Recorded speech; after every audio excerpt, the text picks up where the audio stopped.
Hello everyone, welcome back to our channel.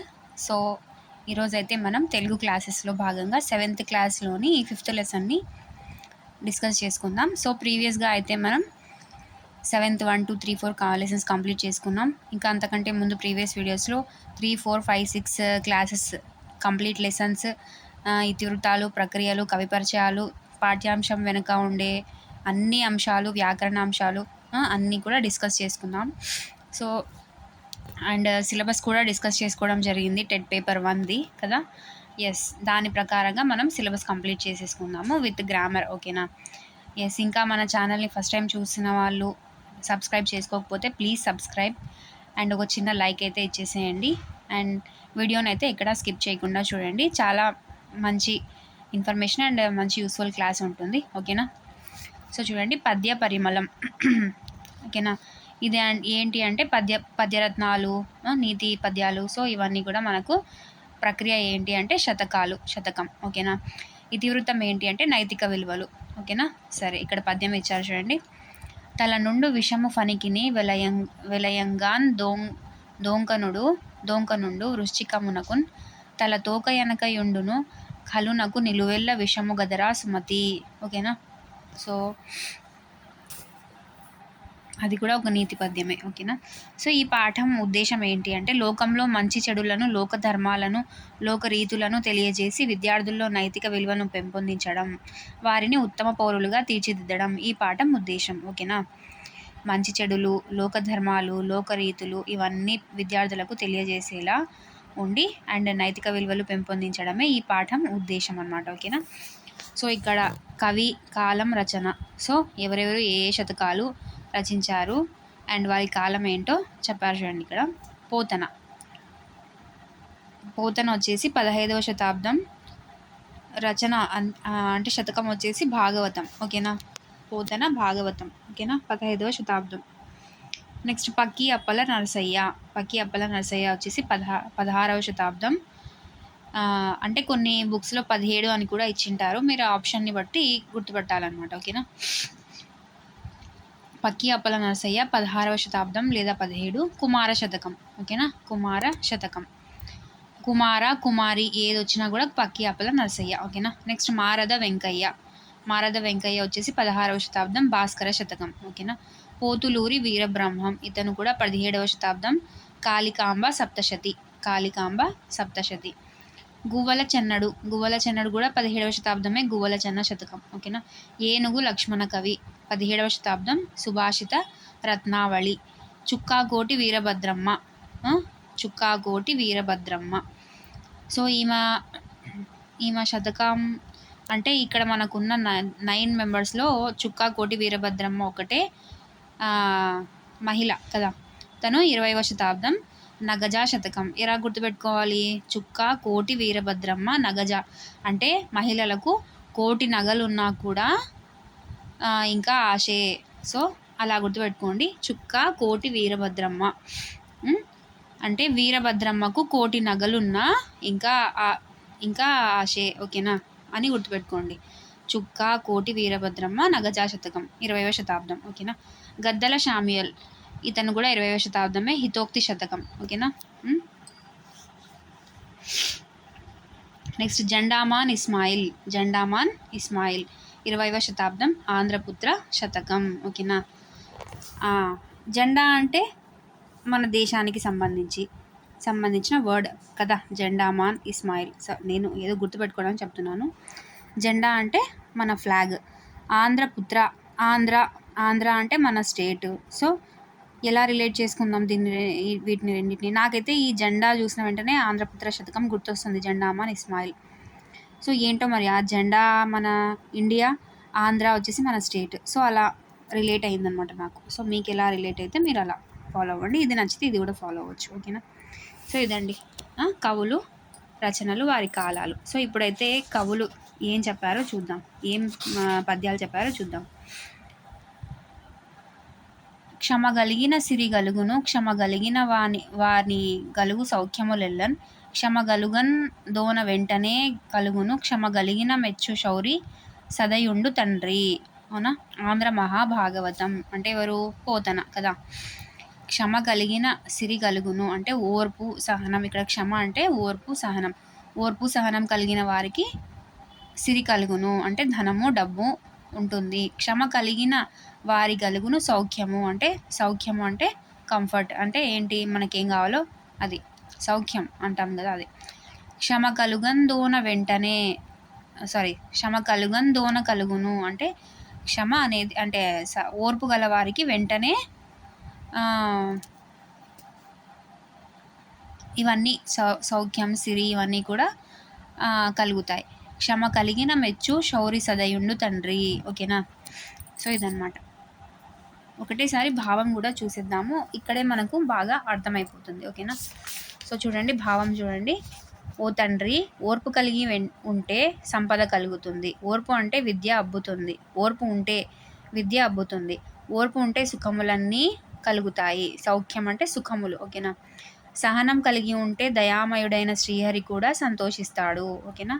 సహనం కలిగి ఉంటే దయామయుడైన శ్రీహరి కూడా సంతోషిస్తాడు. ఓకేనా. సో అదనమాట.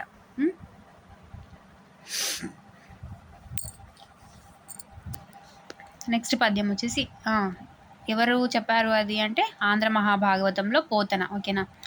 ధనమే మైత్రిని తెచ్చున్, ధనమే వైరమును తెచ్చు, ధనమే సబలన్ ఘనతను తెచ్చును ఎంతటి గుణముల కుప్పలకునైన గువ్వల చెన్న అంటే సంపదనే స్నేహాన్ని తెస్తుంది. సంపదే మళ్ళీ వైరం అంటే కొట్లాటను తెస్తుంది. ధనమే వైరమును తెచ్చు, ధనమే సబలన్ ఘనతను తెచ్చును అంటే ధనమే సబలను ఘనతను తెస్తుంది. నెంతటి గుణములు కుప్పలకునైనా గువ్వల చెన్న. గువ్వల చెన్న ఎవరు? గువ్వల చెన్నడు. గువ్వల చెన్న శతకం. ఓ గువ్వల చెన్న, ధనము స్నేహాన్ని పెంచుతుంది, శత్రుత్వాన్ని కలుగజేస్తుంది, సభలలో గొప్పతనాన్ని తెచ్చిపెడుతుంది. ఇలా లోకంలో ఎన్నో గుణాలకు ధనమే కారణమవుతుంది. ఓకేనా. ధనాన్ని మనం తక్కువ చేసి చూడకూడదు. గువ్వల చెన్న. ఓకేనా. వృద్ధ జన సేవం చేసిన బుద్ధి విశేషజ్ఞుడనుచున్ భూత చరితుడున్ సద్ధర్మశాలి అని బుధులిద్దరన్ బొగడెదరు ప్రేమ యసంగ కుమార. ఓకేనా. కుమార శతకం ఎవరు? పక్కి అప్పల నరసయ్య కదా. ఏమంటున్నారు? ఓ కుమార, పెద్దలను సేవిస్తే బుద్ధి వికసిస్తుంది, ప్రవర్తన పవిత్రమవుతుంది, సంస్కారం ధర్మబద్ధం అవుతుంది. అలాంటి వారిని లోకంలో పండితులు కూడా కీర్తిస్తారు. ఓకేనా. అలా. నెక్స్ట్, పరుల దిట్ట నోరు పాప పంకిలమౌను, పెద్దలను నుతింప శుద్ధియగును, నోటి మంచితనము పాటించు సుజ్ఞాని కాళికాంబ హంసకాళికాంబ. చెప్పింది ఎవరు? శతకం ఏంటి? కాళికాంబ సప్తశతి.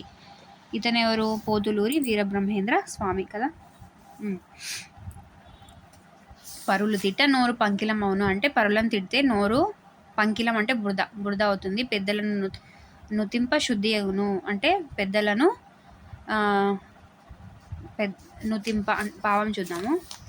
ఓ కాళికాంబ, ఇతరులను నిందిస్తూ ఉంటే నోటికి పాపం అనే బురద అంటుకుంటుంది. పెద్దలను గౌరవిస్తూ మాట్లాడితే పుణ్యం కలుగుతుంది. జ్ఞానవంతుడు ఎక్కడైనా ఎప్పుడైనా మంచి మాటలనే మాట్లాడతాడు. ఓకేనా. సో అదనమాట. నెక్స్ట్ వచ్చేసి సత్యమే యశముకు మూలము, సత్యమే భవమోహ పాశ సంస్కృతి బాపున్, సత్యమే శీలము నిలుపును, సత్యముతో నెట్టి వ్రతము చాలదు నగజా. ఓకేనా. నగజా శతకం. ఎవరు? చుక్కా కోటి వీరభద్రమ్మ కదా. ఎస్. సంస్కృతి అంటే సంస్కారం అక్కడ. ఓకేనా. సత్యం గురించి చెప్పిందనమాట ఈమె. చుక్కా వీరభద్రమ్మ ఏమని చెప్పిందో చూద్దాము. ఓ నగజ, సత్యం కీర్తికి మూలం. సత్యం కోరికలను భవబంధాలను నశింపజేస్తుంది. సత్యం శీలాన్ని కాపాడుతుంది. సత్యాన్ని మించిన పూజ లేదు. ఓకేనా. ఎస్. నెక్స్ట్, గురు భక్తియు విద్యలపై తరగని విశ్వాస సంపద వినయము నిరంతర సాధన ధారణ పునశ్చరణ విద్యార్థికి యవసర లక్షణముల్. హితోక్తి శతకం. ఎవరు హితోక్తి?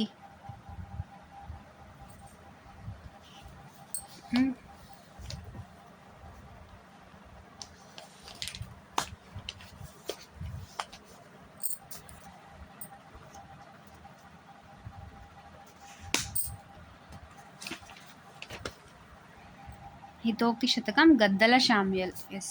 గద్దల శామ్యూల్. ఓకేనా. గురుభక్తియు విద్యలపై తరగని విశ్వాస సంపద వినయము నిరంతర సాధన ధారణ పునశ్చరణ విద్యార్థికి అవసర లక్షణముల్ అని విద్యార్థి యొక్క లక్షణాల గురించి చెప్పాడనమాట. ఏంటంట, గురువుల పట్ల భక్తి, గురువుల పట్ల అపార నమ్మకం, పెద్దల పట్ల వినయం, నిరంతర కష్టపడే తత్వం, ఏదైనా అంశాన్ని గ్రహించి నిలుపుకోవడం అంటే ధారణ చేసుకోవడం, నేర్చుకున్న అంశాన్ని వల్లి వేసుకోవడం అనే సుగుణాలు విద్యార్థికి చాలా అవసరం. ఓకేనా. ఎస్, అంత టిపికల్గా ఏం లేవు పద్యాలు. మనం పాదం చూసిన వెంటనే ఇది గుర్తుపెట్టుకోవచ్చు. సో మీరు పద్యానికి మీనింగ్ ఆల్రెడీ మనకు ఒక 2-3 టైమ్స్ చదివితే అర్థమైపోతుంది. సో దీన్ని ఎవరు, ఏ శతక కవి ఎవరు అండ్ వారి కాలం ఏంటో గుర్తుపట్టాలి. ఓకేనా. చూడనగ్నిన్ గాలి సుత్తి దెబ్బల కోరి మేలి సొమ్ములగుచు మెరియు పసిడి బాధలోర్చుకున్న భవిత వర్ధిల్లురా అఖిల లోకమిత్ర ఆంధ్రపుత్ర శతకం. ఎవరు ఆంధ్రపుత్ర? నాకు ఆంధ్ర అంటేనే ఏం గుర్తొస్తుంది అన్నాను, జెండామాన్ ఇస్మాయిల్ కదా. ఎస్, పసిడి అంటే బంగారం. ఓకేనా. అంటే సుత్తి దెబ్బలకు మేలిమి కూడా మెరుస్తుంది అంటే అది సుత్తి దెబ్బలు తగలకముందు అది ఎలా ఉంటుంది, రాగా ఉంటుంది, ఒక ఆర్నమెంట్ అవ్వదు. దాన్ని ఎంత దెబ్బలను కలిగిస్తే అది అంత మంచి ఆభరణం అవుతుంది, అంటే బాధల్ని ఓడ్చుకోవాలి అని. సో ఏముంది, ఓ ఆంధ్రపుత్రుడా, బంగారం అగ్నిలో కాలి సుత్తి దెబ్బలకు ఓడ్చుకొని విలువైన ఆభరణంగా తయారవుతుంది. అదేవిధంగా బాధలను తట్టుకొని మనుగడ సాగిస్తే మంచి భవిష్యత్తు ఉంటుంది.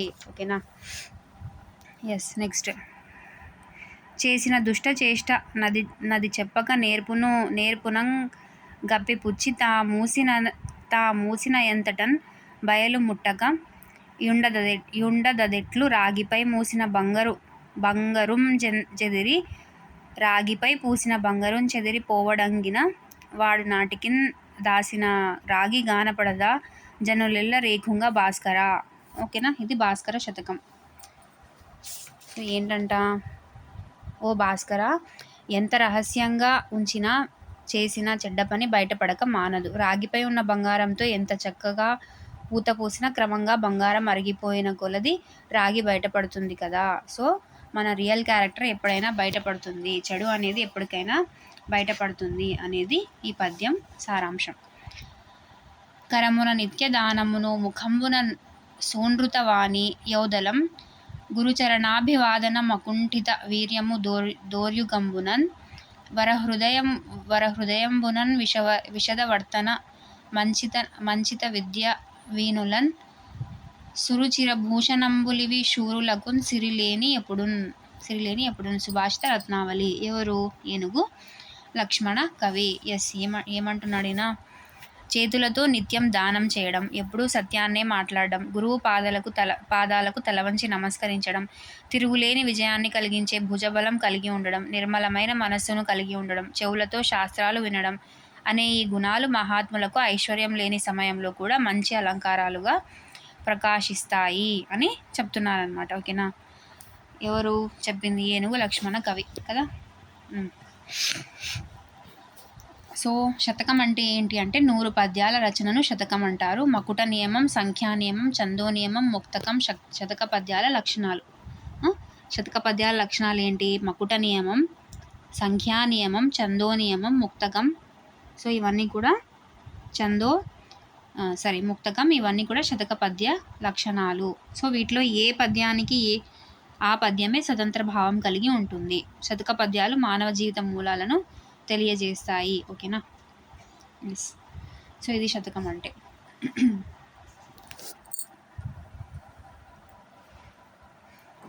నెక్స్ట్ ఏమి ఇచ్చారో చూద్దాము. అవగాహన ప్రతిస్పందనలో మళ్ళీ ఒక పద్యం ఇచ్చాడు. సో ఏమిచ్చాడు?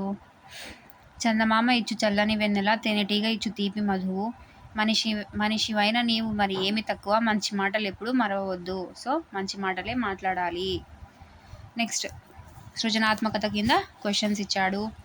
ఎస్, తర్వాత భాషాంశాలు, అర్థాలు. ఓకేనా. మోహం కోరిక, మోహం అంటే కోరిక. క్షమ ఓర్పు. స్నేహితులతో వైరం శత్రుత్వం. పంకిలం బురద. భాస్కరుడు సూర్యుడు. ఓకేనా. పర్యాయ పదాలు. చేయి కరము హస్తము, ధనం సిరి ధనము సంపద, అవని భూమి పుడమి, ఓకేనా, లేదంటే భూమి అవని పుడమి, కనకం పసిడి పుత్తడి. సో అదనమాట. వ్యతిరేకాలు చూడండి. పాపం పుణ్యం, ధర్మం అధర్మం, సురులు అసురులు, విద్య అవిద్య, చెడు మంచి, ఓకేనా. ఎస్. సురులు అంటే దేవతలు, అసురులు అంటే రాక్షసులు, ఓకేనా. నెక్స్ట్ ప్రకృతి వికృతులు చూడండి. విద్య విద్యే, అగ్ని అగ్గి, ధర్మము దమ్మము, హంస అంచ, ముఖము మొగము. హంస అంచ గుర్తుపెట్టుకోవాలి, ముఖము మొగము కూడా బాగా గుర్తుపెట్టుకోవాలి. హంస అంచ, ఓకేనా. నెక్స్ట్ పదకేలు ఇచ్చాడు. శతక కర్తలు ఉన్నారంట ఈ బాక్స్లో చూడండి అని ఇచ్చాడు, ఓకేనా. ఓకే. తర్వాత దూర్జటి శతకం, దూర్జటి రాసిన శతకం, సారీ అంతకంటే ముందు పక్కి అప్పల నరసయ్య రాసిన శతకం, కుమార కుమారి కదా. దూర్జటి రాసిన శతకం శ్రీకాళహస్తీశ్వర, వీరబ్రహ్మం గారు రాసిన శతకంలోని మకుటం, కాళికాంబ, మారద వెంకయ్య, భాస్కర, తెలుగు బాల, జంధ్యాల పాపయ్య శాస్త్రి కదా. ఎస్. అతనికి ఉన్న పేరు కరుణశ్రీ కదా. ఎస్. నేను ఎలా పెట్టుకోమని చెప్పాను, 5th క్లాస్లో వచ్చింది ఇది, జంధ్యాల పాపయ్య శాస్త్రి అని. నేను ఒక కోడ్ చెప్పాను మీకు. తెలుగు బాల శతకం అంటే పిల్లల కోసం రచించాడు, పిల్లలు పాపాలు చేయకూడదు అని చెప్తాం కదా మనం. సో జంధ్యాల పాపయ్య శాస్త్రి అని అలా గుర్తుపెట్టుకోమని చెప్పాను. పాపాలు చేసే వాళ్ళకి ఏముంటుంది అని చెప్పాను, కరుణ ఎక్కువగా ఉంటుంది అన్నాను. సో జంధ్యాల పాపయ్య శాస్త్రి, పాపయ్య పాపం చేయకూడదు. సో జంధ్యాల పాపయ్య శాస్త్రికి కరుణశ్రీ అని బిరుదుంది, ఓకేనా. నెక్స్ట్ కంచర్ల గోపన్న రాసిన శతకం దాశరథి, సుమతి శతకం రాసింది ఎవరు, బద్దెన, నార్ల చిరంజీవి తెలుగు పూలు, సిరిసిరి మువ్వ శతకం శ్రీశ్రీ, సిరిసిరి శ్రీశ్రీ గుర్తుపెట్టుకోండి. శ్రీ అంటే సిరి, శ్రీ అంటే సిరిసిరి కదా. కాళికాంబ సప్తశతి శతకం మకుటంలోని పక్షి, హంస, కాళికాంబ హంస కాళికాంబ అంటాం కదా. సో క్వశ్చన్ ఇలా కూడా రావచ్చు కదా. కాళికాంబ సప్తశతి శతకం మకుటంలోని పక్షి ఏంటి అంటే హంస. ఎందుకంటే అతని శతకం ఏంటి, మకుటం ఏంటి, కాళికాంబ హంస కాళికాంబ. సుభాషిత రత్నావళి కర్త పేరులోని జంతువు, ఎస్ ఏనుగు కదా. ఏనుగు లక్ష్మణ కవి. నెక్స్ట్ వచ్చేసి వ్యాకరణాంశాలు. జనులు ప్లస్ ఎల్లా జనులెల్లా, దెబ్బలకు ప్లస్ ఓర్చి దెబ్బలకు ఓర్చి, సొమ్ములు ప్లస్ అగుచు సొమ్ములగుచు, సూర్యుడు ప్లస్ ఒక సూర్యుడొక, బాధలు ప్లస్ ఓర్చుకున్న బాధలు ఓర్చుకున్న కదా. ఎస్. పైన విడదీసిన పదాల్లో మొదటి పదం చివర ఊ ఉంది, రెండవ పదం అంటే పరపదం మొదట ఆ ఈ ఏ వంటి అచ్చులున్నాయి. ఇలా ఉకారానికి అచ్చుల పరమైతే సంధి తప్పక జరిగి ఉకార సంధి రూపాలు ఏర్పడతాయి. ఎస్. సంధి ఖచ్చితంగా జరుగుతుంది. అలా జరిగి ఊ అనే పూర్వస్వరం ఉండి పరస్వరాల్లో ఏదైనా అచ్చు ఉంటే సో అది ఉకార సంధి కదా. ఎస్. సో అదనమాట ఉకార సంధి. నెక్స్ట్ పదాలను విడదీసి సంధి పేరు రాయమని చెప్తున్నారు. సౌఖ్యములు ప్లస్ ఎల్లన్ ఉకార సంధి. పంకిలమౌను పంకిలము ప్లస్ అవును, అది కూడా ఉకార సంధి. కార్యములు ప్లస్ ఎల్ల ఉకార సంధి కదా. మనకు ఉకార సంధి రావాలంటే పూర్వస్వరం ఉకారమై ఉండాలి అండ్ పరస్వరంలో అచ్చులు ఉండాలి, అప్పుడు సంధి నిత్యంగా జరుగుతుంది. సో అది ఉకార సంధి, ఓకేనా. గుర్తుపెట్టుకోవాలి, ఓకేనా. నెక్స్ట్ విడదీసిన పదాలను కలిపి రాయమంటున్నాడు. శుద్ధి ప్లస్ అగును శుద్ధి అగును, లేనప్పుడు మూసిన ప్లస్ అంతటన్ మూసినంతటన్, ప్రేమ ప్లస్ ఒసంగ ప్రేమొసంగ, ముట్టక ప్లస్ ఉండదెట్లు ముట్టకుండదెట్లు కదా. ఎస్.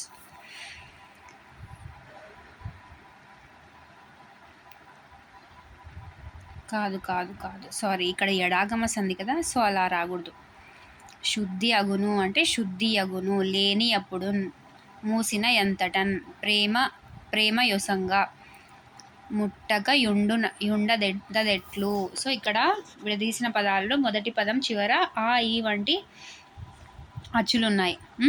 రెండవ పదం అంటే పరపదం మొదట ఆ ఈ ఆ ఊ ఓ వంటి అచ్చులున్నాయి. సో ఇక్కడ పూర్వాపర పదాల మధ్య సంధి జరగనప్పుడు ఈ ఆగమంగా వచ్చి ఎడాగమ సంధి రూపాలు ఏర్పడతాయి కదా. ఇక్కడ సంధి జరగడానికి కష్టంగా ఉంది అంటే సంధి జరగట్లేదు, సో అలాంటప్పుడు ఎడాగమం వస్తుందండి. సో ఇలాంటివే ఎడాగమ సంధులు. ఓకేనా. కాళికాంబ, కాళిక ప్లస్ అంబ సవర్ణ దీర్ఘ సంధి. గురూపదేశం, గురు ప్లస్ ఉపదేశం, గురు ఉపదేశం. చరణాభివాదనం, చరణ ప్లస్ అభివాదనం, చరణాభివాదనం. విద్యార్థి, విద్య ప్లస్ అర్థి, విద్యార్థి. ఋషీశ్వరుడు, ఋషి ప్లస్ ఈశ్వరుడు, ఋషీశ్వరుడు సువర్ణ దీర్ఘ సంధి కదా. ఎస్. సో నెక్స్ట్ ఏమి ఇచ్చారు, సవర్ణ దీర్ఘ సంధి అంటే ఏంటో ఇచ్చారు. పైన విడదీసిన సంస్కృత పదాలలో మొదటి పదం చివర ఆకారం ఉంది, రెండవ పదం మొదట కూడా ఆకారమే ఉంది. ఇలా ఆకారానికి సవర్ణమైన అదే అచ్చు ఆకారమే వచ్చి సవర్ణ దీర్ఘ సంధి రూపాలు ఏర్పడ్డాయి. ఓకేనా. సవర్ణ దీర్ఘ సంధి అంటే ఆకారానికి ఆకారమే వచ్చి దీర్ఘం ఏర్పడుతుంది అన్నమాట. ఓకేనా. నెక్స్ట్, గీత గీసిన పదాలలోని ప్రత్యయాలను గుర్తించి ఏ విభక్తిలో రాయండి. వృద్ధ జనుల యొక్క సేవ, షష్ఠి విభక్తి యొక్క కదా.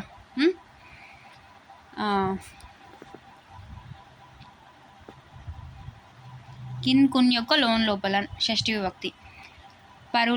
పరులను తిట్టనోరు ద్వితీయ విభక్తి.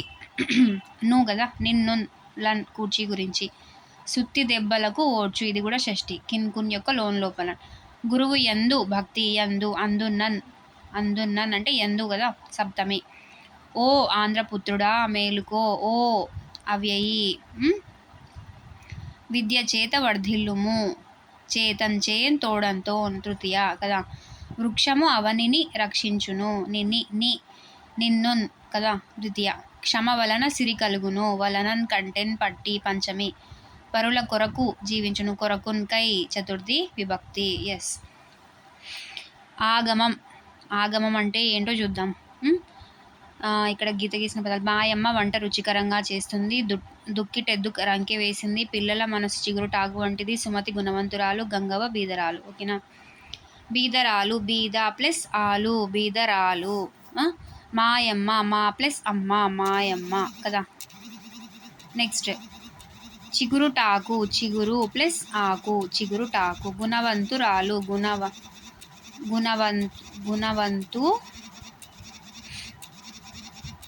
గుణవంత ప్లస్ ఆలు, గుణవంతురాలు.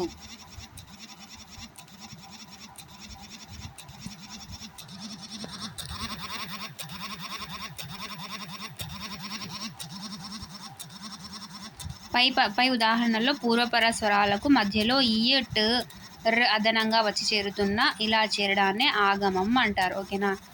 సో ఎక్స్ట్రాగా వచ్చి చేరుతున్నాయి ఇక్కడ కదా. బీదరాలులో బీద ప్లస్ ఆలు, అక్కడ అసలు రానే లేదు కదా. సో ఏమవుతుంది అక్కడ, బీదరాలు. సో అలా వచ్చి అక్షరం వచ్చి చేరడాన్ని ఏమంటారు, ఆగమం అంటున్నాం. ఓకేనా. మాయమ్మ, సో మాయమ్మ. ఓకేనా. సో మాయమ్మలో ఈ వచ్చింది, దుక్కిటెద్దు, దుక్కి ప్లస్ ఎద్దు, టు వచ్చింది. చిగురుటాకు, చిగురు ప్లస్ ఆకు, అక్కడ కూడా టా వచ్చింది. గుణవంతు ప్లస్ ఆలు, గుణవంతురాలు. ఓకేనా. గుణవంత ప్లస్ ఆలు, గుణవంతురాలు. ఈ గుణవంతురాలు నేను విడదీసి నాకు కొంచెం డౌట్ ఉంది, నేను మళ్ళీ చెప్తాను. ఎవరికైనా మీకు కన్ఫామ్గా ఖచ్చితంగా కరెక్ట్ తెలిసింటే కామెంట్ చేసేయండి, ఎందుకంటే తప్పులు చెప్పకూడదు కదా మనం. ఎస్. ఆగమం. సో ఇలా ఎక్స్ట్రాగా వచ్చినవన్నీ ఆగమం అన్నమాట. సో ఈ గుణవంతురాలని ఎవరైనా కరెక్ట్గా విడదీయగలిగితే, కలగడం కాదు కరెక్ట్గా విడదీయడం వచ్చి తెలుసు అని అంటే ఒకసారి కామెంట్ చేసేయండి. ఓకేనా. ఆదేశం. సో ఆదేశం అంటే ఏంటో తెలుసుకుందాం. కింది వాక్యాలను చదవండి, గీత గీసిన పదాలను విడదీయండి. తల్లిదండ్రులకు కష్టం కలిగించరాదు కదా. సుధ సంతలో కూరగాయలు కొన్నది, రాజుకు గుర్రపు కళ్ళెం దొరికింది. కరోనా సోకకుండా ఉండాలంటే కాలు చేతులు శుభ్రంగా కడుక్కోవాలి. సో ఇక్కడ చూడండి, తల్లిదండ్రులు, తల్లి ప్లస్ తండ్రి. కూరగాయలు, కూర ప్లస్ కాయ. గుర్రపు కళ్ళెం, గుర్రము ప్లస్ కళ్ళెం, గుర్రము ప్లస్ కళ్ళెం. కాలు చేతులు, కాలు ప్లస్ చేతులు. సో ఇక్కడ పై ఉదాహరణలో పూర్వపర పదాలు కలిసినప్పుడు ఒక అక్షరాన్ని తొలగించి వేరొక అక్షరం వచ్చి చేరింది. సో ఇలా ఒక అక్షరం స్థానంలో మరో అక్షరం రావడాన్ని ఆదేశం అంటారు. ఓకేనా. ఇక్కడ ఆగమం అంటే ఎక్స్ట్రాగా లేని అక్షరం వచ్చింది, అవునా. అలా కాదు ఇక్కడ. ఇక్కడ ఏంటి, తల్లి, తండ్రి. సో ఒక అక్షరం అక్కడ మారిపోయింది, ఒకటి తా పోయి దా వచ్చింది. సో అలా ఒక అక్షరాన్ని తొలగించి వేరొక అక్షరం రావడం అనమాట. సో అలా వస్తే ఆదేశం అంటారు. ఓకేనా, ఆదేశం. నెక్స్ట్ చతుర్థి విభక్తి గురించి ఇచ్చాడు చూడండి. వంట కొరకు కట్టెలు కొట్టబడ్డాయి, గాలి కొరకు కిటికీలు తెరిచారు, తిండి గింజల కొరకు పావురాలు నేలపై వాలాయి, వామనుని కొరకు సో ఇంకోటి చూద్దాం. సూర్యోదయం కొరకు పద్మాలు వేచి ఉన్నాయి, దశరథుడు పుత్ర సంతానం కొరకు పుత్రకామేశ్వర యాగం చేశాడు. ఇంకా మిగిలినేంది, వామనుడి కొరకు బలి 3 అడుగుల నేల దానం చేశాడు. ఓకేనా. ఎస్ ఇక్కడ అదే ఇచ్చారు. కొరకు అంటే ప్రత్యయం పదాల మధ్య చేరింది. ఈ విధంగా కొరకున్కై అనే ప్రత్యయాలు చేరితే దాన్ని చతుర్థి విభక్తి అంటారు. పనిని ఉద్దేశించి చేసే క్రియలు కలిగిన వాక్యాలలో ఈ చతుర్థి విభక్తి వస్తుంది. అంటే దాని కొరకు, దీనికోసం అంటాం కదా, అలా. ఆధునిక కాలంలో కొరకు ప్రత్యయానికి బదులు కోసం అనే ప్రత్యయాన్ని వాడుతున్నారు కదా. కొరకు అంటే కోసం. నెక్స్ట్ చమత్కార పద్యం ఇచ్చారు చూడండి ఇక్కడ. చలన శక్తి గలదు జంతువు కాదది, చేతులు ఎప్పుడూ తిప్పు శిశువు కాదు, కాళ్ళు లేవు సర్వకాలము నడుచును, దీని భావమేమి తిరుమలేశ. గడియారం కదా. ఎస్. సో చేతులు కాళ్ళు ఉన్నాయి, జంతువు కాదు, చలనం ఉంటుంది కానీ జంతువు కాదు, చేతులు ఎప్పుడూ తిప్పుతుంది కానీ శిశువు కాదు అంటే పిల్లవాడు కాదు, కాళ్ళు లేవు సర్వకాలం నడుచును అంటే కాళ్ళు లేవు కానీ కాలం మొత్తం నడుస్తుంది, దీని భావం ఏమి అంటే గడియారం. ఓకేనా. నెక్స్ట్ శౌరి. శ్రీకృష్ణుడి తండ్రి వసుదేవుడు కదా. వసుదేవుడి తండ్రి శూరుడు, ఇది గుర్తుపెట్టుకోవాలి. శ్రీకృష్ణుడి తండ్రి వసుదేవుడు అని మనకు తెలుసు. వసుదేవుడి తండ్రి ఎవరు, శూరుడు అంట. శ్రీకృష్ణుడు శూరుడి మనవడు కాబట్టి ఆయనకు శౌరి అని పేరు వచ్చింది. సో శ్రీకృష్ణుడికి అతని తాత, సో తాత కాబట్టి శూరుడు కాబట్టి ఆయనకు శౌరి అని పేరు వచ్చింది. ఓకేనా. భవమోహ పాశములు. ఓకేనా. భవమోహ పాశములు అంటే ఏంటి, భవం అంటే ఏంటి, మోహం అంటే ఏంటి, పాశం అంటే ఏంటి. భవము అంటే పుట్టుక, భావము అంటే పుట్టుక లేదా ఉనికి అని. మోహము అంటే వలపు లేదా భ్రాంతి. పాశము అనగా త్రాడు, బంధము అని అర్థాలు. పాశము అనగా త్రాడు, బంధాలు అని అర్థాలు. ఈ మూడింటిని కలిపి భవమోహ పాశములు అంటున్నారు. పుట్టుకతో వచ్చే కోరిక, సంబంధ బాంధవ్యాలను భవమోహ పాశములు అంటాం. ఓకేనా. ఎస్. నెక్స్ట్ చదవండి, ఆనందించండిలో ఆశా పాత్ర. సో చూద్దాం స్టోరీ. విశాల రాజ్యానికి రాజు ఇంద్రసేనుడు. ఒకరోజు మహారాజు అంతఃపురం. సో విశాల రాజ్యానికి రాజు ఎవరంట, ఇంద్రసేనుడు. ఓకేనా. ఒకరోజు మహారాజు అంతఃపురం పైనుంచి కిందికి చూశాడు. ఒక బిచ్చగాడు చెట్టు కింద కూర్చొని కనిపించాడు. అతని స్థితిని చూసి రాజు ఎంతో బాధపడ్డాడు. నేను ఎంతో చక్కగా పరిపాలిస్తున్నాను, రాజ్యంలో అందరూ సిరి సంపదలతో వడదిల్లాలి కదా, మరి నా ఎదురుగానే ఒక బిచ్చగాడు కనబడడం ఏంటి అనుకున్నాడు. గబగబా అంతఃపురం నుంచి బయటికి వచ్చాడు. మంత్రులందరూ అతనిని అనుసరించారు. రాజు బిచ్చగాడిని సమీపించాడు. రాజు ఎదురుగా నిలబడడంతో బిచ్చగాడు భయంగా లేచి నిల్చున్నాడు. ఇంద్రసేనుడు అతనితో ఏం కావాలో కోరుకో అని అన్నాడు. అప్పుడు బిచ్చగాడు, నేను కోరుకున్నది మీరు ఇవ్వలేరు మహారాజా అన్నాడు. రాజుకు పౌరుషం వచ్చింది. ఏం కావాలన్నా ఎంత కావాలన్నా ఇస్తాను అన్నాడు. జోలే నుంచి భిక్ష పాత్రను తీశాడు. బిచ్చగాడు ఖాళీ పాత్ర రాజుకు చూపించాడు. ఈ పాత్ర నిండుగా దానం చేయండి చాలు మహాప్రభువు అన్నాడు. వెండి వరహాలు తెచ్చి నిండుగా పోయండి అని రాజు తన పరివారాన్ని ఆజ్ఞాపించాడు. దోసిళ్లతో వరహాలు తీసుకువచ్చారు. రాజుగారి ఆజ్ఞ నెరవేర్చడానికి మంత్రులు పోటీ పడ్డారు. ఒక దోసెడు చాలు, పాత్ర నిండిపోతుంది అంటూ ఓ మంత్రి వైపు దానం చేయమన్నట్టుగా రాజు చూశాడు. ఆ మంత్రి భిక్ష పాత్రలో వరహాలు పోశాడు. దోసెడు వరహాలకు పాత్ర నిండిపోవాలి కానీ నిండలేదు. పోసిన వరహాలు పోసినట్లే మాయమైపోయాయి. పాత్ర ఖాళీగానే ఉంది. పాత్ర నింపడానికి మంత్రులంతా దోసిలతో వరహాలు పోస్తున్నారు. ఎన్ని వరహాలు పోసినా పాత్ర నిండడం లేదు. అది చూసి అంతా ఆశ్చర్యపోయారు. అప్పటికే అక్కడికి సామంతులు, పుర ప్రముఖులు వచ్చి చేరారు. నేను కోరింది మీరు ఇవ్వలేరు, ఇవ్వలేనని ఒప్పుకోండి, ఎవరి దారిన వారు హాయిగా బతుకుదాం అన్నాడు బిచ్చగాడు. రాజు ఒప్పుకోలేదు. తాను ఓడిపోవడం ఏమిటి అనుకున్నాడు. కోశాగారం మొత్తం తీసుకొచ్చి భిక్ష పాత్రలో వేయమన్నాడు. ఓకేనా. వజ్రాలు, వైఢూర్యాలు, రత్నాలు, మాణిక్యాలు, బంగారం, వెండి ఆభరణాలు అన్నీ తెచ్చి భిక్షపాత్రలో పోశారు. ఎన్ని పోసినా ఎంత పోసినా పాత్ర ఖాళీగానే కనిపిస్తుంది. కోశాగారం ఖాళీ అయిపోయింది. సామంతుల కోశాగారాలు కూడా ఖాళీ అయిపోయాయి. చేతిలో చిల్లి గవ్వ లేకుండా అంతా కట్టుబట్టలతో నిల్చున్నారు. అయినా రాజు పట్టు వీడలేదు. ఆ బిచ్చగాడు ముందు ఓడిపోవడాన్ని భరించలేకపోతున్నాడు. భిక్షపాత్రను నింపేందుకు అందులో ఏనుగులను, రథాలను, గుర్రాలను, సైనికులను ఇలా అన్నింటినీ ఉంచాడు. అయినా ఫలితం లేకపోయింది. పాత్ర ఖాళీగానే ఉంది. చివరి ప్రయత్నంగా సామంతరాజులను, మంత్రులను, అంతఃపురంలోని రాణులను కూడా ఉంచాడు. అయినా పాత్ర నిండలేదు. ప్రజలంతా స్వచ్ఛందంగా అందులోకి ప్రవేశిస్తామన్నారు. రాజు వారించాడు. అప్పటికే సూర్యాస్తమయం అయింది. రాజు చేతులు జోడించి బిచ్చగాడి కాళ్ళ మీద పడ్డాడు. అయ్యా, నేను ఓడిపోయాను, మీరే గెలిచారు, కానీ ఒక్క మాట దయచేసి చెప్పండి, ఈ భిక్షపాత్ర మర్మమేమిటి అని అడిగాడు. అప్పుడు ఆ బిచ్చగాడు పెద్దగా నవ్వుతూ, మహారాజా, ఈ పాత్ర మనిషి ఆశలకు మూలమైన మానవ కపాలంతో తయారైంది. ఎస్, ఆ భిక్ష పాత్ర మానవ కపాలంతో తయారైందంట. సో ఇది ఒక ఆశా పాత్ర. ఒకటి లభిస్తే ఇంకోటి ఆశించే మనిషి నైజం అంటే స్వభావంతో తయారైన పాత్ర ఇది. మొత్తం ప్రపంచాన్నే మింగేస్తుంది. ఆశ ఉన్నంత వరకు అందరూ బిచ్చగాళ్లే అన్నాడు కదా. చూడండి రాజుకు ఎంత కనువిప్పు చేశాడో ఈ భిక్షగాడు. అవునా, అది ఆశాపాత్ర. ఓకేనా. నెక్స్ట్ వచ్చేసి మన విశిష్ట ఉత్సవాలు. ఎస్, మన విశిష్ట ఉత్సవాలు. మన తెలుగు రాష్ట్రాల్లో వివిధ ఉత్సవాలు, జాతరలు జరుగుతుంటాయి. అవి ఆయా ప్రాంత ప్రజల చరిత్ర, సంస్కృతి, వారసత్వ సంపదకు సజీవ సాక్ష్యాలుగా నిలుస్తున్నాయి. విభిన్న అలవాట్లు, సంప్రదాయాలు, ఆచార వ్యవహారాలు ప్రజల మధ్య ఐకమత్యాన్ని నెలకొల్పుతున్నాయి. మన దేశ మూలభావం భిన్నత్వంలో ఏకత్వం. ఈ భావాన్ని పెంపొందిస్తూ మన రాష్ట్రంలో జరిగే కొన్ని ఉత్సవాల గురించి తెలుసుకుందాం. ఓకేనా. సో ఈ ఉత్సవాలన్నీ భిన్నత్వంలో ఏకత్వాన్ని తెలియజేస్తున్నాయి. సో ఏమేమి జరుగుతాయి మన రాష్ట్రంలో? ఫస్ట్ వచ్చేసి సిరిమానోత్సవం. సిరిమాను అంటే ఏంటి అంటే సంపదలిచ్చే పెద్ద చెట్టు. మాను అంటే చెట్టు కదా.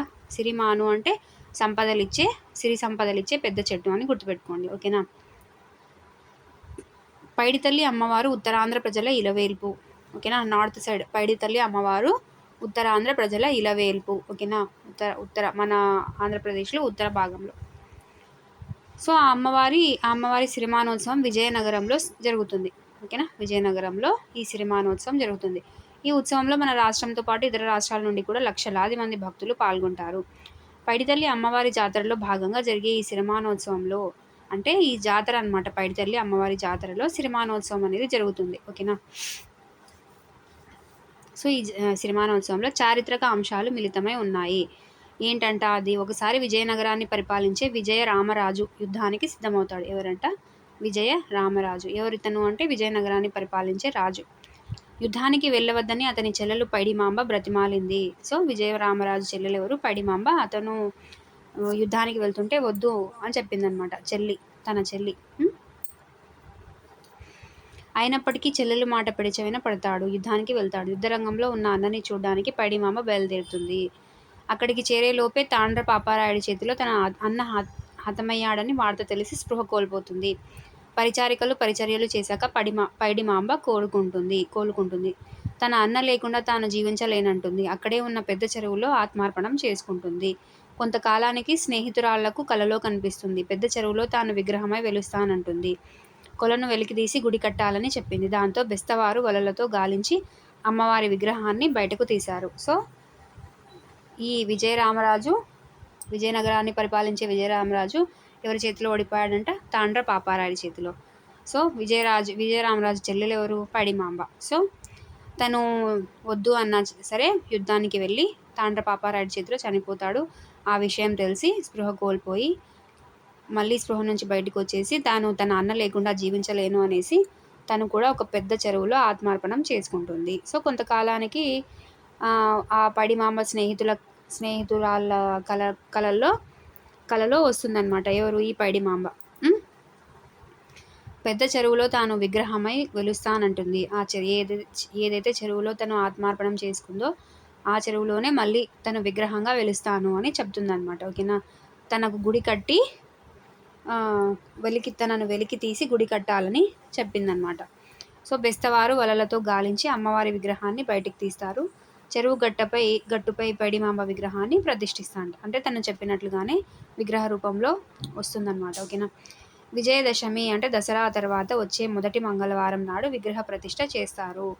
అంటే అప్పుడు జరిగిన ఆ సంఘటన తర్వాత విజయదశమి తర్వాత మొదటి మంగళవారం నాడు విగ్రహ ప్రతిష్ఠ చేస్తారు. అప్పటి నుంచి దసరా తర్వాత వచ్చే మొదటి మంగళవారం నాడు పైడితల్లి అమ్మవారి సిరిమానోత్సవం జరుగుతుంది. అంటే ఇంకా అప్పుడు నుంచి ఇంకా ఇప్పటి వరకు కూడా విజయదశమి తర్వాత మొదటి మంగళవారం నాడు ఈ పైడిమాంబ విగ్రహ ప్రతిష్ఠ జరుగుతుంది. సో తర్వాత వచ్చేసి మొదటి మంగళవారం నాడు పైడితల్లి అమ్మవారి సిరిమానోత్సవం కూడా జరుగుతుంది. సిరిమానోత్సవం జరగడానికి 15 రోజుల ముందుగానే పైడితల్లి అమ్మవారి సిరిమాను ఇక్కడి నుంచి తేవాలనే అంటే విగ్రహం ప్రతిష్టకు 15 రోజుల ముందే విగ్రహాన్ని ఎక్కడ పెట్టాలి అనే విషయాన్ని పూజారి ఆలయ ధర్మకర్తలకు తెలియజేస్తాడు. పూజారి సూచన మేరకు వారి సిరిమాను ఉన్న చోటికి వెళ్తారు. స్థల యజమాని అనుమతితో సిరిమాను తీసుకువస్తారు. ఓకేనా. సిరిమాను అంటే ఏంటి? పెద్ద చెట్టు కదా. ఎస్. సుమారు 60 అడుగుల పొడవు ఉండే సిరిమాను చివర ఆసనం ఏర్పాటు చేస్తారు. దానిపై పూజారిని కూర్చోబెడతారు. సో 60 అడుగుల ఎత్తులో ఉన్న సిరిమాను చివర ఆసనం ఏర్పాటు చేసి దాని మీద పూజారిని కూర్చోబెడతారు. గుడి పూజారిని పైడిమాంబ అమ్మవారి ప్రతిరూపంగా భావిస్తారు. ఎస్. గుడి పూజారిని ఆ అమ్మవారి ప్రతిరూపంగా పైడిమాంబ ప్రతిరూపంగా భావిస్తారు. ఆయనను ఆ ఆసనంలో కూర్చోబెడతారు. ఆలయం నుండి విజయనగర ప్రసాదం వరకు 3 సార్లు ఊరేగిస్తారు. ఓకేనా. ఎన్నిసార్లు? 3 సార్లు. ఆ సిరిమాను ముందు భాగంలో బెస్తవారి వల, అంజలి రథం అంటే దేవతల రథం నడుస్తాయి. సిరిమానోత్సవం అంగరంగ వైభవంగా జరుగుతుంది. అమ్మవారు వెలిసిన తర్వాత ఆ ప్రాంత ప్రజలు ఎలాంటి ప్రకృతి వైపరీత్యాలకు గురి కాలేదు. అదంతా అమ్మవారి దయ అని ఈ ప్రాంత ప్రజలు భావిస్తారు. జాతరలో భాగంగా అమ్మవారి ఘటాలు రాజ్మహల్కి తీసుకువెళ్తారు. ఓకేనా. తిరిగి చదురు గుడికి చేరుకుంటారు. రాబోయే సంవత్సర కాలంలో జరిగే మంచి చెడులను పైడితల్లి అమ్మవారు పూజారి రూపంలో చెబుతుందని భక్తుల విశ్వాసం. ఓకేనా. ఆ పూజారి ఏం చెప్తే అది పైడిమాంబనే చెప్పింది అన్నట్లు ప్రజలు భావిస్తారనమాట. ఓకేనా. ఆ సమయంలో పూజారి ధాన్యపు గింజలను ఇస్తాడు. వాటిని తమ పొలాల్లో మొదటి విత్తుగా నాటుకుంటే మంచి పంట పండుతుందని రైతుల నమ్మకం. ఇదన్నమాట సిరిమాను ఉత్సవం. సో ఎప్పుడు విగ్రహాన్ని ప్రతిష్ఠిస్తారు అంటే విజయదశమి తర్వాత వచ్చి మొదటి మంగళవారం రోజు. సో ఇంకా విగ్రహాన్ని ప్రతిష్ఠించక ముందే 15 రోజుల ముందే ఎక్కడి నుంచి సిరిమాను తీసుకురావాలి అనేది ఆలయ పూజారి చెప్తే 60 అడుగుల పొడవున్న సిరిమాను తీసుకువచ్చి దాని చివరన ఆసనం ఏర్పాటు చేసి దాని మీద పూజారిని కూర్చోబెడతారు. పూజారి చెప్పే మాటలను స్వయంగా అమ్మవారు చెప్పినట్లుగా భావించి చేస్తారనమాట ఈ ఉత్సవాన్ని. ఓకేనా. సో అదనమాట. నెక్స్ట్ గుణదల మేరీమాత ఉత్సవం. సో అది ఉత్తర ఆంధ్రప్రదేశ్లో ప్రసిద్ధమైతే ఇది దక్షిణ భారతదేశంలో, అది మన స్టేట్లో అనమాట. ఇది మొత్తం భారతదేశంలో దక్షిణ భారతదేశంలో ఉన్న పెద్ద చర్చిలలో గుణదల మేరీమాత చర్చి ఒకటి. ఓకేనా. అంటే మన సౌత్ సైడ్లో ఉన్న చర్చిలలో గుణదల మేరీమాత చర్చి కూడా పెద్ద వాటిల్లో అది కూడా ఒకటి అనమాట. ఓకేనా.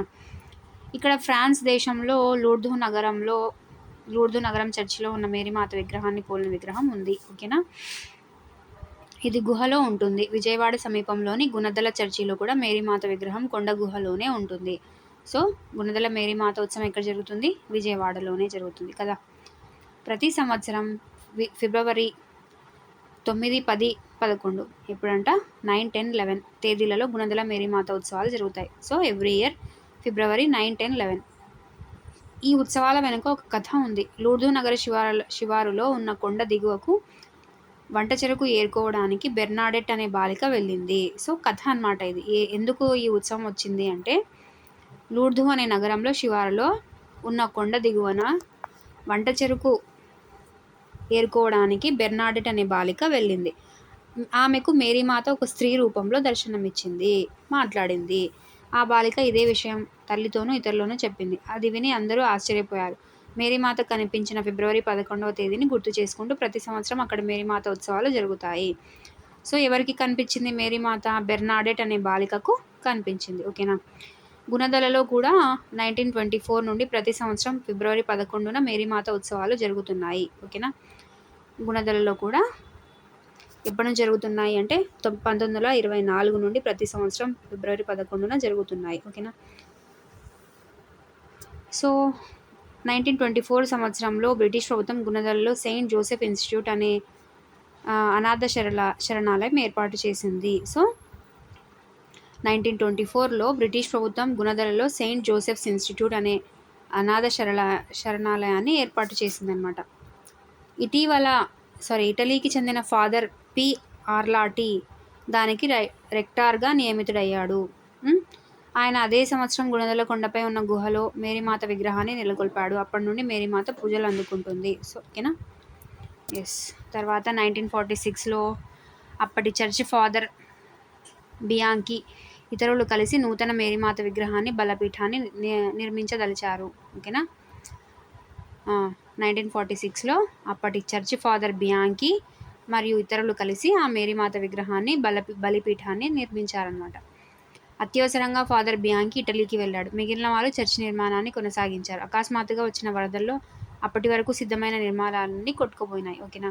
తిరిగి నిర్మాణ పనులు ప్రారంభించారు. ఫాదర్ బియాంకి ఇటలీ నుండి తిరిగి వచ్చే నాటికి అంటే ఒక సంవత్సరానికి అంటే 1947 వరకు నిర్మాణం పూర్తయిపోయింది. అప్పటి నుండి ప్రతి శుక్ర శని ఆదివారాల్లో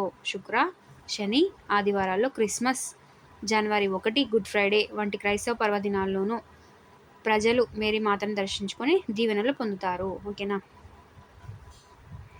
భక్తుల తాకిడి పెరగడంతో గుణదల మేరీమాత ఉత్సవాలు ఒకే రోజు కాకుండా 3 రోజుల పాటు జరుపుకుంటారు. సో గుణదల మేరీమాత ఉత్సవం ఎన్ని రోజులు జరుగుతుంది అంటే 3 రోజులు. ఎందుకంటే భక్తుల తాకిడి పెరగడంతో.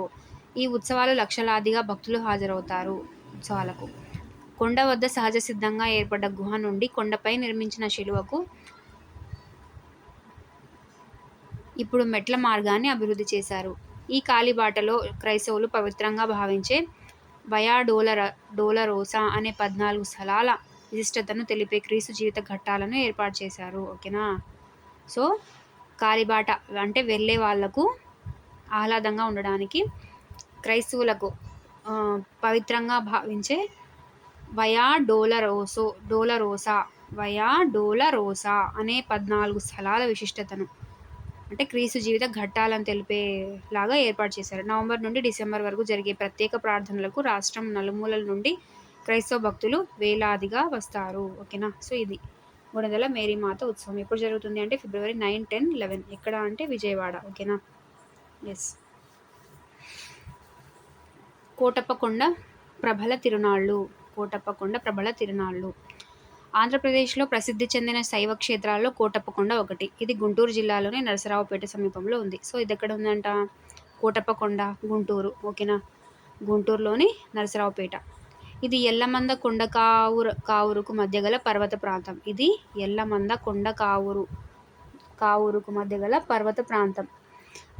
1500 ఎకరాల వైశాల్యం, 8 మైళ్ళ చుట్టుకొలతతో ఈ ప్రాంతం విస్తరించి ఉంది. ఈ కొండ చుట్టూ రాళ్ల మధ్యలో చిన్న చిన్న గుంటలు ఉన్నాయి. వీటితో పాటు కొండ మధ్యలో పాపనాశనం అనే తీర్థం ఉంది. ఓకేనా. సో ఈ ప్రాంతం చుట్టూ ఈ 1500 ఎకరాల వైశాల్యం ఉంటుందంట ఆ ప్రాంతం. సో 8 మైళ్ళ చుట్టుకొలతతో ఆ ప్రాంతం విస్తరించి ఉంటుంది. సో ఈ కొండ చుట్టూ రాళ్ల మధ్యలో చిన్న చిన్న గుంటలు ఉంటాయి. వీటితో పాటు కొండ మధ్యలో పాపనాశనం అనే తీర్థం కూడా ఉంది. ఇది స్వయంగా శివుడు తన త్రిశూలంతో కొట్టగా ఏర్పడింది. ఆ తీర్థం అంట స్వయంగా శివుడు తన త్రిశూలంతో కొడితే ఏర్పడింది అని నమ్ముతారు. వీటిలో స్నానం చేస్తే పాపాలు నశిస్తాయని భక్తుల నమ్మకం. ఈ కొండను ఏ వైపు నుంచి చూసినా 3 కూటములు అంటే శిఖరాలు కనిపిస్తాయి. కొండ నుంచి ఏ వైపు నుంచి చూసినా కూడా 3 శిఖరాలు కనిపిస్తాయంట. వీటి మీద 3 శివలింగాలు ఉన్నాయి. అందుకే కోటప్పకొండ కోటప్పకొండ త్రికూటాచలంగాను, మధ్య శిఖరం మీద ఉన్న శివుడు త్రికూటేశ్వరుడిగాను పూజలు అందుకుంటాయి. సో ఆ కొండ త్రికూటాచలము శిఖరం మీద ఉన్న శివుడు త్రికుటేశ్వరుడు అని పూజలను అందుకుంటారనమాట. ఓకేనా. కొండ కింది భాగంలో గొల్లభామ గుడి ఉంది. ఈమె పరమ భక్తురాలైన ఆనందవల్లి. ఈమెను ముందుగా దర్శించిన తర్వాత కోటయ్యను దర్శిస్తారు. ఓకేనా. కొండ కింది భాగంలో గొల్లభామ గుడి ఉందంట. ఈమె ఎవరు అంటే పరమ భక్తురాలైన ఆనందవల్లి. ఓకేనా. గొల్లభామ ఎవరు అంటే పరమ భక్తురాలైన ఆనందవల్లి. సో ఈమెను ముందుగా దర్శించి తర్వాత కోటయ్యను దర్శిస్తారు. ఓకేనా. స్థల పురాణం ప్రకారం దక్షయజ్ఞం తర్వాత పరమశివుడు ఇక్కడ 12 సంవత్సరాల బాలునిగా అవతరించాడు. ఓకేనా. దక్షయజ్ఞం తర్వాత పరమశివుడు అంటే శివుడు 12 సంవత్సరాల తర్వాత బాలునిగా అవతరిస్తాడనమాట ఆ ప్రదేశంలో. శ్రీమేధా దక్షిణమూర్తి రూపంలో దేవతలతో నివసించాడని చెబుతాడు. అంటే ఈయన ఎవరి రూపంలో? శ్రీమేధ దక్షిణామూర్తి రూపంలో దేవతలతో నివసించాడు అని. ఓకేనా. నెక్స్ట్ వచ్చేసి కోటప్ప కొండ అనగానే మహాశివరాత్రి నాడు జరిగే ప్రభల ప్రదర్శన గుర్తుకు వస్తుంది. ప్రభలు అనగా వెదురు కర్రతో దీర్ఘచతురస్రాకారంగా పొడవైన ఆకారాలు నిర్మిస్తారు. ప్రభలు అంటే దీర్ఘచతురస్రం అంటే రెక్టాంగిల్ షేప్లో వెదురు కర్రలతో పొడవైన ఆకారాలను నిర్మిస్తారు. సో ఇది ఎప్పుడు జరుగుతుంది అంటే మహాశివరాత్రి నాడు జరిగే ప్రభల ప్రదర్శన. దానిపై భాగంలో త్రికోణపు ఆకారాన్ని ఏర్పాటు చేస్తారు. రంగురంగుల గుడ్డలతోనూ కాగితాలతోనూ కప్పుతారు. రకరకాల బొమ్మలను అతికిస్తారు. ప్రభల అంచులను చిరుగంటలతో విద్యుత్ దీపాలతో అలంకరిస్తారు. ఇవి 10 నుండి 100 అడుగుల ఎత్తు వరకు ఉంటాయి. చుట్టుపక్కల గ్రామాల నుండి వచ్చే ప్రభలలో ఒకదానిని మించిన ప్రభ మరొకటి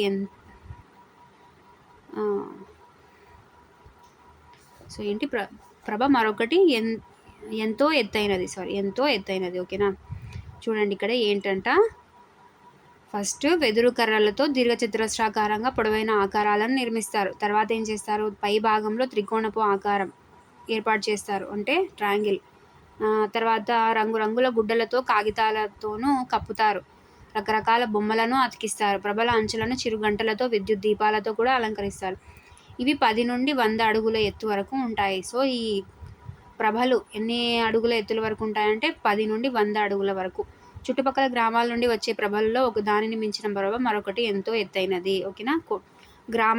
గ్రామాలలో అంటే ఎవరి ఇష్ట ప్రకారంగా వాళ్ళు ఎత్తులను డిసైడ్ చేసుకుంటారు. సో చుట్టుపక్కల ఉన్న గ్రామాల్లో ఒకటిని మించి ఒకటి ఎత్తైనదిగా ఉంటుందన్నమాట. ఓకేనా.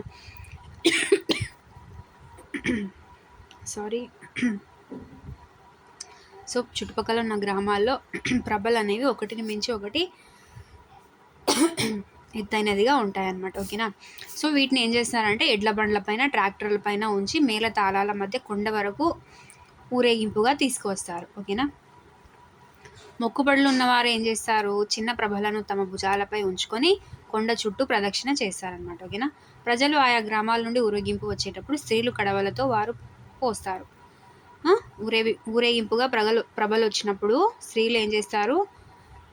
కడవలతో అంటే బిందెలతో వారు పోస్తారనమాట. ఓకేనా. ప్రభల ముందు భాగంలో జంగమ దేవరులు కత్తులు చేతపట్టి శివశివమూర్తి గణనాథ నీవు శివుని కుమారుడు గణనాథ అంటూ భక్తితో దండకాలు చదువుతారు. ఓకేనా. ప్రభల ముందు ఏం జరుగుతుంది అంటే జంగమ దేవరులు కత్తులు పట్టి ఈ పాటను పాడతారనమాట, దండకాలు. జంగమ దేవరులు. ఓకేనా. చేదుకో కోటయ్య చేదుకో, చేదుకో మల్లయ్య చేదుకో అని స్వామిని భక్తి భావంతో పిలుస్తూ కొండను ఎక్కడం నేటికి ఇక్కడ చూడవచ్చే విశేషం. ఓకేనా. వ్యవసాయంలో ముఖ్య భూమిక పోషించే ఎద్దులను ఈ ప్రాంత రైతులు కన్న బిడ్డల వలె సాకుతారు. కోడెదూడలు, ఎద్దులు రైతుల ఇళ్లలోని బిడ్డలు ఏ విధమైన అనారోగ్యం పాలవ్వకుండా క్షేమంగా ఉండాలని మొక్కుకుంటారు. మహాశివరాత్రి పర్వదిన సందర్భంగా అత్యంత జనసందోహంతో జరిగే జాతరగా కోటప్పకొండ ప్రభల తిరునాళ్ళు ప్రసిద్ధి చెందాయి. కోటప్పకొండ ప్రభల ఉత్సవాన్ని ప్రభుత్వం రాష్ట్ర పండుగగా గుర్తించింది. ఓకేనా. స్టేట్ ఫెస్టివల్ లాగా గుర్తించిందనమాట ఇది ప్రభల పండుగ. ఓకేనా. ఎప్పుడు జరుగుతుంది అంటే మహాశివరాత్రి పర్వదిన సందర్భంగా. ఓకేనా. నెక్స్ట్ రొట్టెల పండుగ. హిందూ ముస్లింలు ఐకమత్యంతో జరుపుకునే పండుగలలో రొట్టెల పండుగ ఒకటి.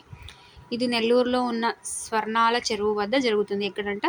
స్వర్ణాల చెరువు ఇంపార్టెంట్. నెల్లూరులో ఎక్కడ జరుగుతుంది అంటే స్వర్ణాల చెరువు. దీనిని ప్రతి సంవత్సరం మొహరం నెలలో నెలవంక కనిపించిన 11వ రోజు నుండి 3 రోజుల పాటు నిర్వహిస్తారు. ఓకేనా. మొహరం నెలలో నెలవంక కనిపించిన 11వ రోజు నుంచి 3 రోజుల పాటు నిర్వహిస్తారనమాట. ఈ రొట్టెల పండుగలో మన రాష్ట్రం నుండే కాక ఇతర రాష్ట్రాల నుండి కూడా కులమతాలకు అతీతంగా లక్షలాది ప్రజలు పాల్గొంటారు. ఈ పండుగలలో మహిళలు అత్యధికంగా పాల్గొంటారు. నెల్లూరు జిల్లా గండవరం వద్ద జరిగిన పవిత్ర యుద్ధంలో 12 మంది ఇస్లాం వీరులు మరణించారు.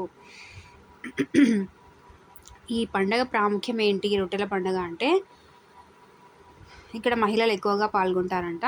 నెల్లూరు జిల్లా గండవరం వద్ద జరిగిన పవిత్ర యుద్ధంలో గండవరం దగ్గర ఒక పవిత్ర యుద్ధం జరిగిందంట. అక్కడ 12 మంది ఇస్లాం వీరులు మరణిస్తారంట. ఓకేనా. వీరి మొండాలను వారి గుర్రాలు దర్గా మిట్టా చెరువు వద్దకు చేర్చాయి. సో చనిపోయిన తర్వాత ఆ వీరుల గుర్రాలు ఉంటాయి కదా, అవి వచ్చేసి 12 మంది తలలను తీసుకొచ్చి ఆ చెరువు దగ్గరకు దర్గా మిట్టా వద్దకు తీసుకొస్తాయన్నమాట. దర్గా మిట్టా అనే చెరువు వద్దకు మొండాలు అక్కడే ఖననం అయ్యాయి. కాలక్రమంలో ఈ 12 మొండాలకు స్థానికులు సమాధులు నిర్మించారు. ఆ స్థలానికి బారా షహీద్, బారా అనగా 12, షహీద్ అనగా వీరుడు. ఓకేనా. సో అప్పటి నుంచి ఆ స్థలానికి బారా షహీద్ అనే పేరు వచ్చిందనమాట. బారా అంటే 12, షహీద్ అంటే వీరుడు. ఓకేనా. మరణించిన 12 మంది తలల్లో 7 తలలు మాత్రమే యుద్ధం జరిగిన చోట లభ్యమయ్యాయి. ఈ 7 తలలు లభ్యమైన ప్రదేశాన్ని సాతో షహీద్ అంటారనమాట. ఓకేనా. సో నెల్లూరు ప్రాంతాన్ని పరిపాలించిన ఆర్కాట్ నవాబు భార్య తీవ్రమైన అనారోగ్యంతో బాధపడేది. ఆ రోగ నివారణకు నవాబు ఎన్ని ప్రయత్నాలు చేసినా ఫలితం కనిపించలేదు. దర్గా మిట్ట చెరువు వద్ద రజక దంపతులకు ఈ 12 మంది యుద్ధవీరులు కలలో కనిపించారు. సమాధులపై ఉన్న మట్టిని నవాబు భార్యకు లేపనంగా పూస్తే ఆమె ఆరోగ్యం కుదుట పడుతుందని తెలిపారు. ఆ దంపతులు ఈ విషయాన్ని నవాబు ఆస్థానంలో రాజగురువుకి చేరవేశారు. రాజగురువు ద్వారా విషయం తెలుసుకున్న నవాబు బారా షహీద్ నుండి మట్టి తీసుకువచ్చి తన భార్యకు లేపనం చేస్తాడు. దాంతో నవాబు భార్య ఆరోగ్యాన్ని తిరిగి పొందుతుంది. సో ఇక్కడ ఆ బారా షహీద్ దగ్గర ఉన్న మట్టిని లేపనంగా రాస్తే ఏ జబ్బైనా నివారణ ఉంటుంది అనేసి ప్రజలు నమ్ముతారనమాట. సో అది ఎప్పటి నుంచి నమ్ముతున్నారు అంటే ఆర్కాట్ నవాబు భార్య అనారోగ్యంతో బాధపడుతున్నప్పుడు తన కలలో వస్తారనమాట. తన కలలో వచ్చి ఏమని చెప్తారు? 12 మంది వీరులు కలలోకి వస్తారనమాట. సమాధులపై ఉన్న మట్టిని లేపనంగా పూస్తే ఆమె ఆరోగ్యం కుదుట పడుతుంది అని చెప్తారనమాట. ఓకేనా.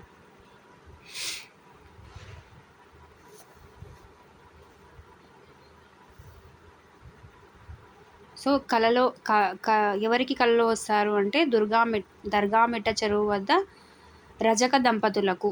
ఓకేనా. రజక దంపతులకు కలలోకి వచ్చి ఇట్లా రాణి బాధపడుతుంది కదా, సో ఆ రాణికి నివారణ కావాలంటే, నయం కావాలంటే ఆ సమాధులపై ఉన్న మట్టిని లేపనంగా పూస్తే ఆరోగ్యం కుదుట పడుతుంది అని చెప్తారనమాట. సో ఆ దంపతులు విషయాన్ని నవాబుకు చెప్తారు. తర్వాత నిజంగానే తీసుకొచ్చి మట్టిని లేపనంగా పూస్తారనమాట. సో ఆరోగ్యం తిరిగి వస్తుంది. సో ఇలా దీనికి కృతజ్ఞతగా ఆర్కాట్ నవాబు భార్య సమేతంగా బారా షహీద్ను సందర్శించాడు. ప్రార్థనలు నిర్వహించి రొట్టెలు నైవేద్యంగా సమర్పించాడు. సో అప్పటి నుంచి అది రొట్టెల పండుగగా పేరు ప్రసిద్ధి పొందింది. అక్కడ ఉన్న ప్రజలు ఆ రొట్టెలు పంచాడు. బారా షహీద్ దర్గాను అభివృద్ధి చేశాడు. సో ఆ దర్గాని కూడా అభివృద్ధి చేశాడనమాట. అప్పటి నుంచి ప్రజలు తమకు ఎలాంటి కోరికలు ఉన్నా బారా షహీద్ దర్గాను సందర్శించడం ప్రారంభించారు. వారి కోరిక తీరితే తర్వాత సంవత్సరం దర్గాను సందర్శించి రొట్టెలు పంచుతామని మొక్కుకుంటారు. అలా కోరిక తీరిన వారు మరుసటి సంవత్సరం జాతరకు వస్తారు. రొట్టెల పండుగ నాడు వారు తెచ్చిన రొట్టెలను ఇతరులతో పంచుకుంటారు. రొట్టెల పండుగ మొదటి రోజు షహాదత్తో ప్రారంభమవుతుంది. రెండవ రోజు గంధోత్సవం జరుగుతుంది. ఓకేనా. గంధోత్సవంలో భాగంగా కోట మిట్టలలోని అమీనియా మసీదు నుండి గంధాన్ని తీసుకువస్తారు. ఈ 12 సమాధులకు గంధం పూస్తారు. మిగిలిన గంధాన్ని భక్తులకు ప్రసాదంగా ఇస్తారు. మూడవ రోజు రొట్టెల పండుగ. సో ఏంటంటే ఇక్కడ మొదటి రోజు షహాదత్తో ప్రారంభమవుతుంది. రొట్టెల పండుగ అనేది మొదటి రోజు షహాదత్తో ప్రారంభమవుతుంది. రెండవ రోజు గంధోత్సవం జరుగుతుంది. ఫస్ట్ రోజున ఏమంటారు? షహాదత్. రెండవ రోజు గంధోత్సవం. గంధోత్సవంలో భాగంగా కోట మిట్టలోని అమీనియా మసీదు నుండి గంధాన్ని తీసుకువస్తారు. ఓకేనా. గంధోత్సవంలో ఏం చేస్తారంట, కోటమిట్టలోని అమీనియా మసీదు నుండి గంధాన్ని తీసుకొస్తారు. సో ఈ 12 సమాధులకు గంధం పూస్తారనమాట. మిగిలిన గంధాన్ని భక్తులకు ప్రసాదంగా ఇస్తారు. 3వ రోజు రొట్టెల పండగ. ఆ రోజు భక్తులు స్వర్ణాల చెరువులో దిగి రొట్టెలు ఒకరికొకరు ఇచ్చి పుచ్చుకుంటారు. ఓకేనా.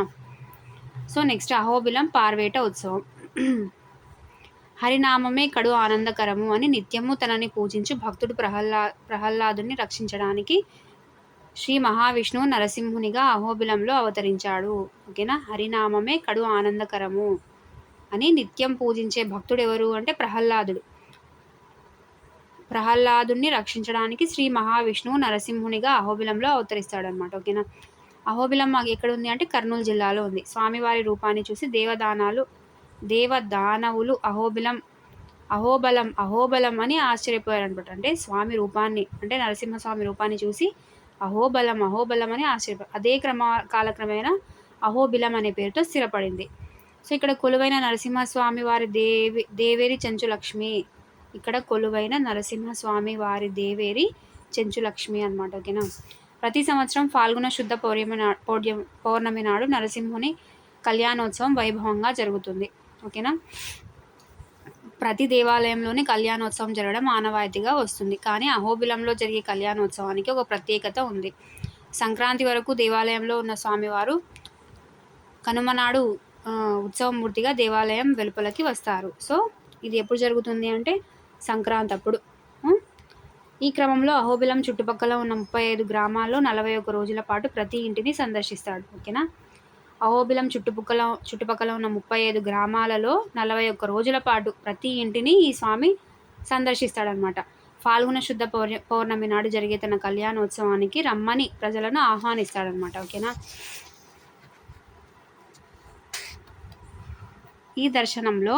ఈ సందర్శనలో కులమతాల ప్రసక్తి కానీ ధనిక బీద తారతమ్యాలు కానీ ఉండవు. ఆయా గ్రామాల పొలిమేరలకు స్వామివారి పల్లకి వస్తుంది. అక్కడి గ్రామాధికారులు ప్రజాప్రతినిధులు ఎదురేగి స్వామివారి స్వాగతం పలుకుతారు. గ్రామంలోకి తోడుకొని వెళ్తారు. 35 గ్రామాల ప్రజలు తమ గ్రామానికి స్వామివారి పల్లకి రాగానే సంబరాలు చేసుకుంటారు. స్వామివారి పల్లకి గ్రామంలో ఉన్నంతసేపు గ్రామం అంతా పండుగ వాతావరణం ఉంటుంది. ఓకేనా. ఈ విధంగా స్వామివారు గ్రామాలు సందర్శించడాన్ని పార్వేట ఉత్సవం అంటారు. ఓకేనా. సో స్వామివారు అందరి ఇళ్లకు వెళ్ళడాన్ని సందర్శించడాన్ని ఏమంటారంటే పార్వేట ఉత్సవం అంటారు. ఓకేనా. ఆయా గ్రామాల్లోని తన ఆస్తులను స్వామివారు చూసుకుంటారని అక్కడి వారి నమ్మకం. పారువేట అంటే ఒక దేవ ఉత్సవం. పరి అనగా గుర్రం, వేట అనగా దుష్ట శిక్షణ. పరి అనగా గుర్రం, వేట అనగా దుష్ట శిక్షణ. ఓకేనా. శిష్ట రక్షణ గురించి జరిగేది. ఓకేనా. దీనికై స్వామివారు అహోబిలం చుట్టుపక్కల సంచరిస్తారని నమ్మకం అన్నమాట. పారువేట అంటే ఒక దేవ ఉత్సవం. పరి అనగా గుర్రం, వేట అనగా దుష్ట శిక్షణ. ఓకేనా. సుమారు 600 సంవత్సరాల నుండి పార్వేట ఉత్సవాలు జరుగుతున్నాయి. చూడండి, ఇంపార్టెంట్ ఇది. 600 సంవత్సరాల నుంచి స్వయంగా బ్రహ్మదేవుడు స్వామివారి కళ్యాణోత్సవం జరిపిస్తాడు అని సకల దేవతలు స్వామివారి కళ్యాణానికి హాజరవుతారని ప్రతీతి. దేవతలతో పాటు ప్రజలు కూడా హాజరై కళ్యాణోత్సవాన్ని తిలకిస్తారు. ఈ క్షేత్రంలో కొండపై ఉగ్ర నరసింహునిగా, కొండ దిగువన శాంతమూర్తిగా, మొత్తం క్షేత్రమంతా 9 రూపాలతో నారసింహులుగా కొలువై ఉన్నారు. ఓకేనా. 9 పైన ఉగ్ర, కింద శాంతమూర్తి. ఓకేనా. శ్రీ మహావిష్ణువు నరసింహుని అవతారంగా ఉద్భవించిన స్తంభం కూడా ఇక్కడ ఉంది. 108 వైష్ణవ క్షేత్రాల్లో అహోబిలం ప్రసిద్ధమైన 97వ క్షేత్రం. అంటే 108 వైష్ణవ క్షేత్రాలలో అహోబిలం ప్రసిద్ధమైన 97వ క్షేత్రం అన్నమాట. ఓకేనా. స్వామివారి కళ్యాణ ఉత్సవానికి ఆంధ్రప్రదేశ్తో పాటు కర్ణాటక, తమిళనాడు నుండి కూడా భక్తులు అధిక సంఖ్యలో పాల్గొంటారనమాట. ఓకేనా. సో నెక్స్ట్ వచ్చేసి లేపాక్షి ఉత్సవాలు. ఆంధ్రప్రదేశ్ రాష్ట్రంలో అనంతపురం జిల్లాలోని లేపాక్షి ఒక చారిత్రక ప్రదేశంగా పేరొందింది. లేపాక్షి ఉత్సవాలు రాష్ట్ర పర్యాటకంగా అభివృద్ధి ఎంతగానో దోహదపడుతున్నాయి. ప్రతి సంవత్సరం ఫిబ్రవరి మార్చి నెలలో అనుకూలమైన ఏవైనా 2 రోజుల్లో ప్రభుత్వం ఈ ఉత్సవాలు నిర్వహిస్తుంది. ఎప్పుడంట? ప్రతి సంవత్సరం ఫిబ్రవరి, మార్చి నెలల్లో. ఎక్కడ జరుగుతుంది ఇది? అనంతపురం జిల్లాలో జరుగుతుంది. ఓకేనా? లేపాక్షి ఉత్సవాలు. సో అనుకూలమైన అంటే ఫిబ్రవరి, మార్చి నెలల్లో అనుకూలమైన ఏవైనా 2 రోజుల్లో ఈ ఉత్సవాలు జరుగుతాయి. ఓకేనా? లేపాక్షి ఉత్సవాల సందర్భంగా ఈ 2 రోజులు అనేక సాంస్కృతిక కార్యక్రమాలు ఏర్పాటు చేస్తారు. ప్రతి ప్రదర్శన కన్నుల గట్టేదిగా ఉండేది. లేపాక్షి ఆలయాలకు సంబంధించిన యక్ష హరికథా గానాలు ప్రదర్శిస్తారు. లేపాక్షి చరిత్ర, సంస్కృతులను తెలియజెప్పే నృత్య, గాన, సంగీత ప్రదర్శనలు ప్రేక్షకులను ఆనందింపజేస్తాయి. లేపాక్షి ఆలయాలను, చారిత్రక కట్టడాలను ఉత్సవాల సందర్భంగా ప్రత్యేకంగా అలంకరిస్తారు.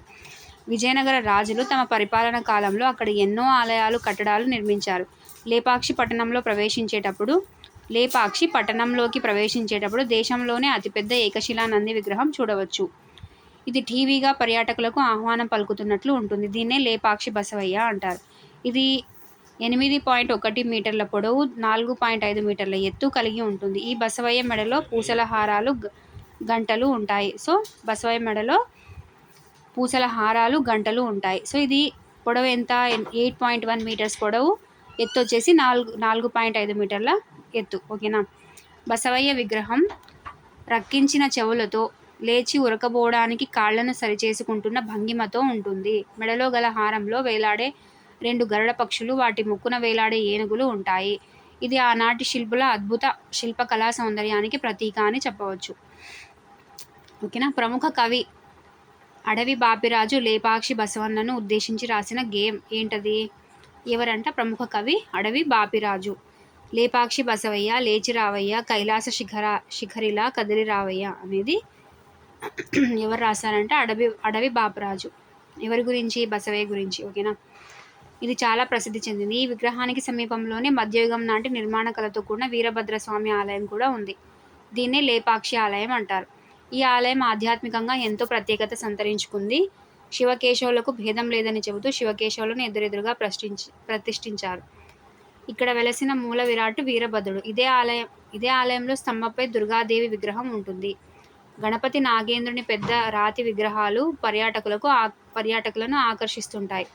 ఓకేనా? గణపతి, నాగేంద్రుని పెద్ద రాతి విగ్రహాలు పర్యాటకులను ఆకర్షిస్తుంటాయి. లేపాక్షి ఆలయంలో రాతి పలకలు, స్తంభాలు, రాతి దూలాలు ఒకటేమిటి, ప్రతి అణువు అత్యద్భుతంగా నాటి శిల్పులు తీర్చిదిద్దారు. ఓకేనా?